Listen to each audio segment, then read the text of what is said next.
An aroma of peppered ribeye drifts across the dining room the instant the entrance doors open, and before a single order is placed, the house has already given away its first 2 calling cards. A galvanized bucket filled to the brim with in-shell, peanuts, and an oversized basket of yeast rolls, still venting steam from ovens that never cool down.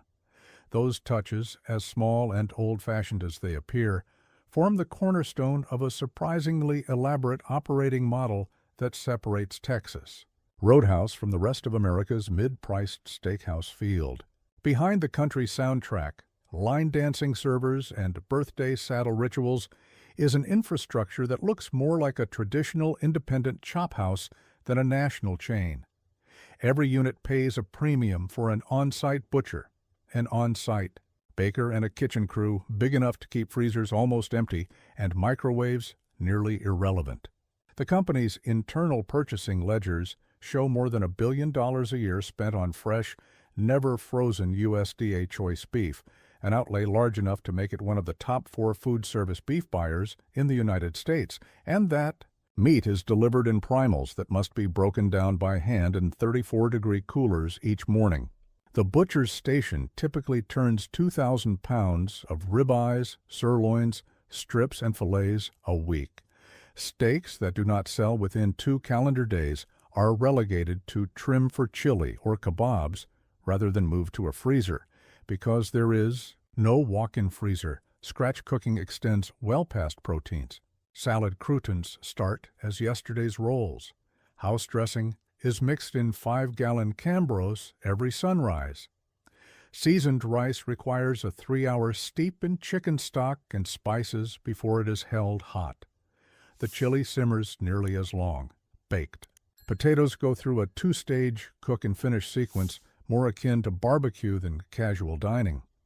Even the bacon bits that top the loaded spuds come from whole slabs roasted in-house. All of that labor means each restaurant staffs 15 to 20 more kitchen hours per day than the casual dining average, yet management is willing to shoulder the added payroll because secret shopper surveys show guests can identify the difference, blind.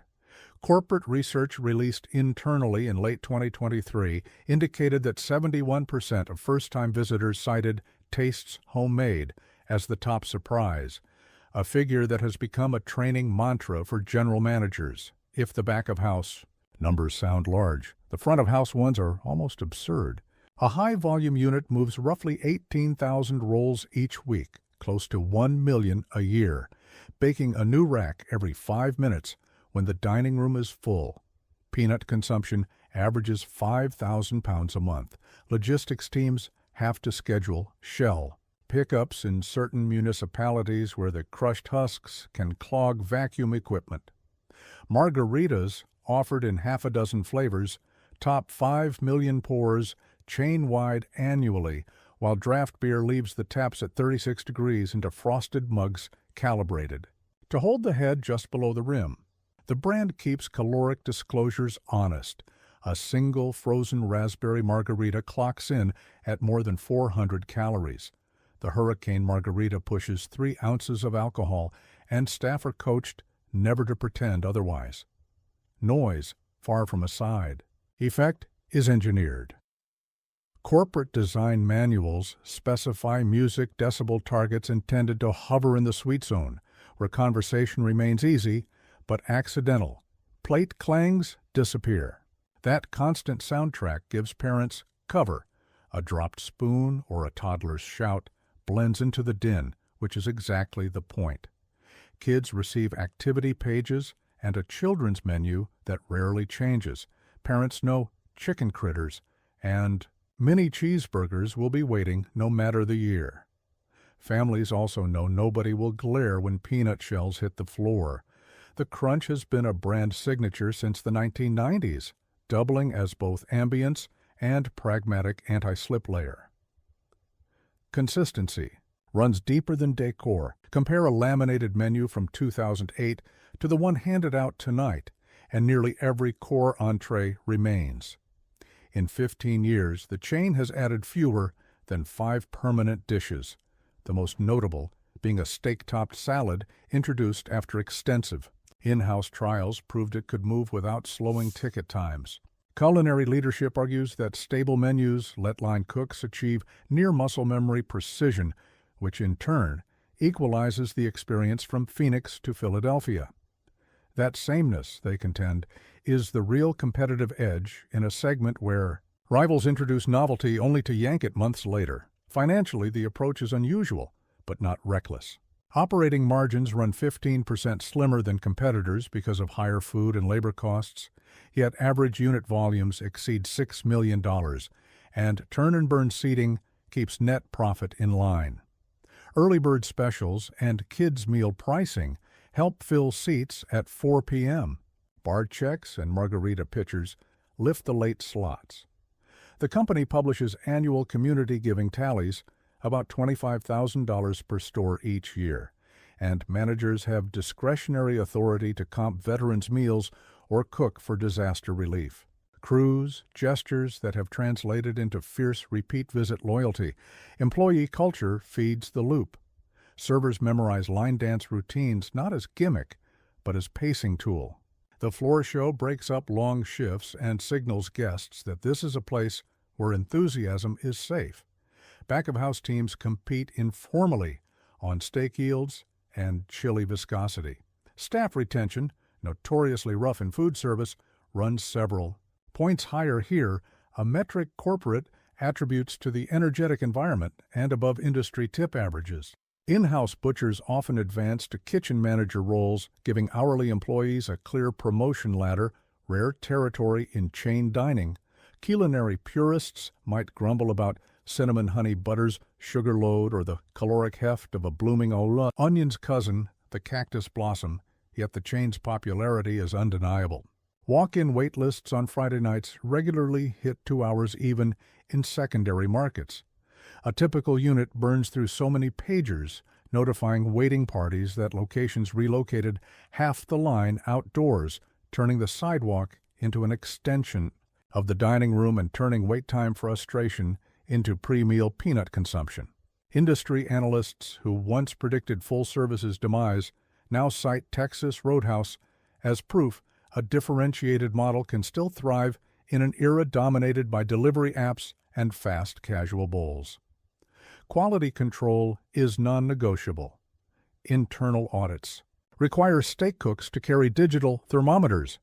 Any ribeye landing on a guest's plate outside a 3-degree window triggers retraining.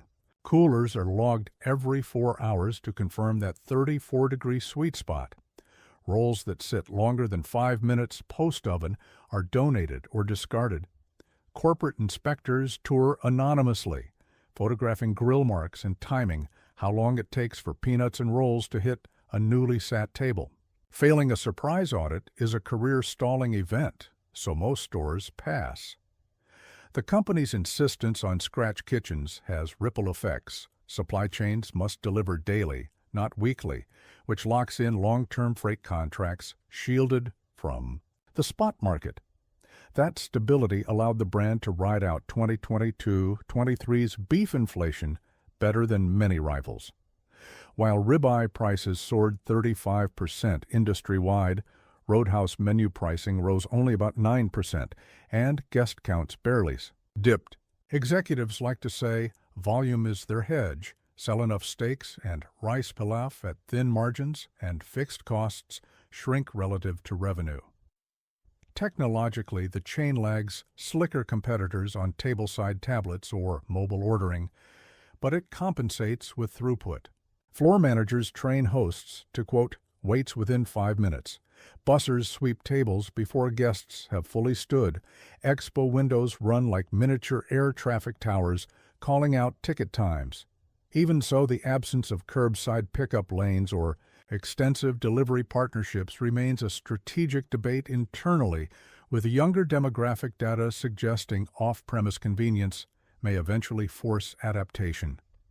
Until that day, the formula remains: butcher on site, baker in the prep room, country track on the speakers, line dance every 45 minutes, rolls by the bushel, and enough peanuts to justify sweeping crews at 3 a.m. It is noisy, it is slightly chaotic, It smells of yeast and mesquite, and it sells more steak per unit than most rival chains twice its age. For families after a reliable night out, for truckers hunting protein, for college kids craving free bread and a cinnamon sugar rush, the lights keep burning bright. Whether that billion-dollar annual beef bill pays perpetual dividends or eventually buckles under commodity spikes is a question CFOs will model for years. Tonight, inside the Danville dining room where Sarah Weitzman and the Magnum Myrors checked one more stop off their list, nobody seems to be worrying. The buckets are full, the rolls are hot, the butcher starts cutting again at dawn, and the peanut shells keep cracking underfoot.